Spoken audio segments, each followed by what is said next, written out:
नमस्कार। मैं सुनील कुमार आपका स्वागत करता हूं आपके अपने चैनल क्या ऐसा होता है।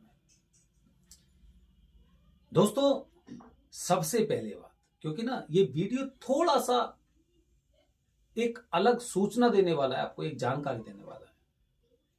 हमारे चैनल का उद्देश्य कभी भी किसी की भावनाओं को भड़काने का या अंधविश्वास फैलाने का नहीं है। किसी तरह की समस्या पैदा करना हमारा उद्देश्य नहीं है। हमारा उद्देश्य तो सिर्फ ये है कि सभी लोगों के घर परिवार एकदम सुकून से रहे, क्योंकि भगवान श्री राम की राम प्रतिष्ठा हो चुकी है। जगह जगह आपने देखा होगा, मार्केट में जगह जगह भगवान श्री राम के एकदम बंधनवार सी लगी हुई हैं। तो राम राज्य सा प्रतीत हो रहा है हम लोगों को। फिर भी दोस्तों, अगर आपको इस वीडियो से कुछ आहत होती है तो हमारा वो उद्देश्य नहीं है। दोस्तों, हमेशा देखना, जिस घर में शादी नहीं हुई होगी ना, वो परिवार कभी विघटित नहीं होता है। शादी के कुछ समय पश्चात ऐसी स्थिति परिस्थितियां आ जाती हैं कि भाई भाई को अलग रहने पर मजबूर होना पड़ता है। पुत्र को अपने पिता से, माता पिता से, भाइयों से दूर रहना पड़ता है। ऐसी वजह हमने देखी है। कहते ना, महिला ऐसी होती है कि आपके घर को मंदिर भी बना सकती है और आपको नरक के दर्शन भी करा सकती है। कौन सी महिला होती है ऐसी कि जब आपको लगता है ना कि इस परिवार से संबंध करने के पश्चात, या फिर इस लड़की के इस घर में प्रवेश करने के पश्चात, या फिर जब से ये बहू बनकर आई है, तब से हमारा घर खराब हो गया। कुछ ऐसी महिलाएं होती हैं, कुछ ऐसी लड़कियां होती हैं कि जैसे ही दूसरे घर में उनका कदम पड़ता है, दूसरे घर में उनके जैसे ही पैर पड़े, कहते ना कि जहां जहां कदम पड़े संतन के, वहां वहां हो गया पनिया ढार। पनिया ढार का मतलब ये सब कुछ बर्बाद हो गया। क्या वजह है? क्योंकि आप अपने घर में एक ऐसी लड़की को बहू बनाकर लेके आए हैं जिसका परिवार पहले से पितृदोष से ग्रसित था, पितृदोष से ग्रसित था। और जैसे कि हम हर प्रकार की कुंडली दोष में बताते हैं, घर में अगर आपके में 8 सदस्य हैं या 5 सदस्य हैं, अगर किसी एक इंसान पर किसी भी तरह का दोष होगा तो उसकी वजह से जितने घर के सदस्य हैं सब की सब आहत होते हैं, उनको कुछ ना कुछ क्षति अवश्य होती है जैसे ही वो इंसान उनके संपर्क में आता है। तो आपने घर देखा, परिवार देखा, सब कुछ देखा, लेकिन आपने ये नहीं देखा कि जो कन्या, जो बेटी, जो बहू बनकर आपके घर में आ रही है, कहीं उसके घर में पितृदोष तो नहीं है। हम क्या करते हैं, इनके गण कितने मिले हुए हैं, इनके गुण कितने मिले हुए हैं, कौन कौन सा दोष है, कौन कौन से नहीं, इसको कर लिया। लेकिन सबसे अहम वजह होती है पितृदोष। अच्छा, महिलाओं के घर में, मतलब जो लड़की का घर है, जो उसका मायका है, उसके घर में पितृदोष पता है क्यों होता है? क्यों होता है? उसके घर में पितृदोष की वजह, सबसे बड़ी वजह यह होती है कि वहां पर माता पिता का सम्मान नहीं होता है। वहां पर सनातन धर्म या अपने धर्म के प्रतिकूल कार्य होते हैं। मैं आपको ना आप बीती बता रहा हूं, किसी और की बातों पे तो मैं विश्वास कर ही नहीं सकता। आप बीती बता रहा हूं मैं आपको कि एक इंसान, एक परिवार जब आपके घर से कनेक्ट हुआ और एक इंसान आपके घर में आया,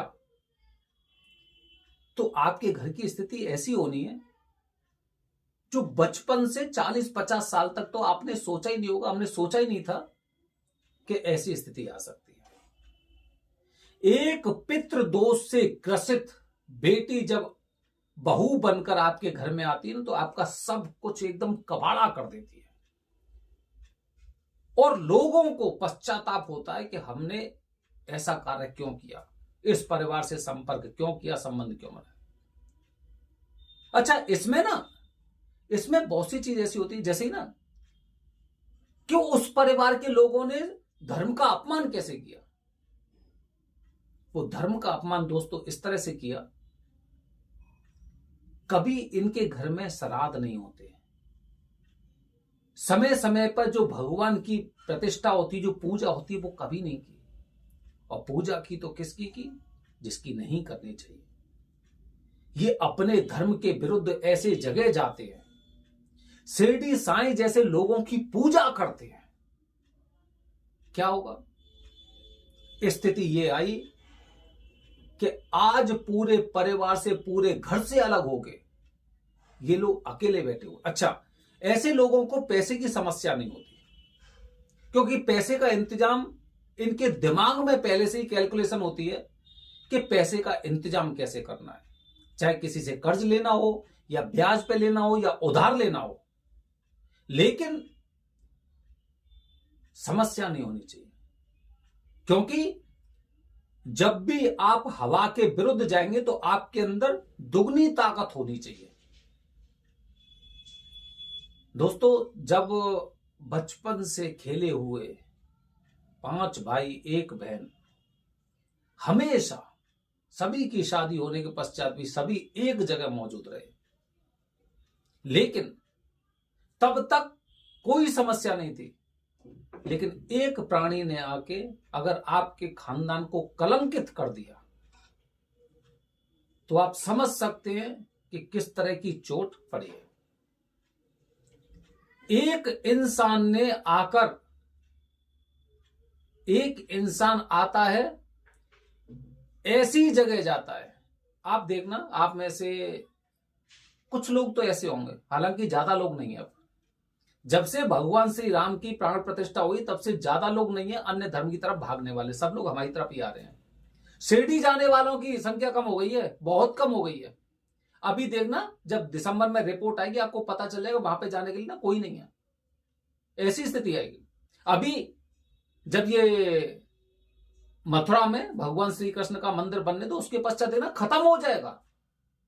जो धर्म परिवर्तन करवाया था ना, वो सारा एकदम चौपट हो जाएगा इनका। जब आप ऐसी चीजें देखेंगे ना कि जो इंसान अपने धर्म के विरुद्ध ऐसी जगह जा रहा है, आप देखिए जो लोग इस तरह की जगह जाते हैं ना अपने धर्म के विरुद्ध, वो लोग तांत्रिकों पे बहुत ज्यादा विश्वास करते हैं।